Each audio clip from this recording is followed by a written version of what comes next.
Павел Мягков. Вот такой состав сегодня обороны у Минска. Да, каждый матч приходится кроить Георгию Петровичу Кондратьеву свою защитную линию футбольной школы Минска.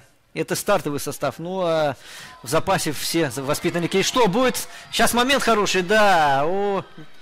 Айдов Дмитрий перехватывает мяч на Тесака.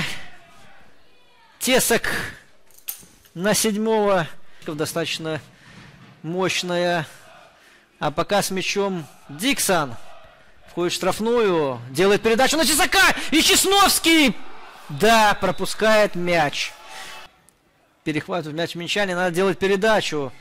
Евдокимов проталкивает на Громыка, Громыка сам на Човича, Чович заходит в штрафную, будет прострел, надо замыкать Бахару, рикошет, и мяч не попадает в ворота. Разберется с футболистами, предупредил их, чтобы не толкались. И вот они развели очередной раз так стандарт. Сора бьет направо. И прострел.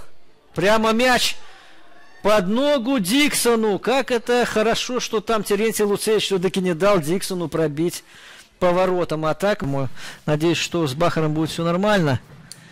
Хотя, возможно, и другой расклад. Удар! Удар! И Чесновский как выбивает мяч. Это да. Будет удар и гол. И второй гол. Опять Тесак отличился в этой встрече. 2-0. 2-0 в пользу Гомеля. Евдокимов.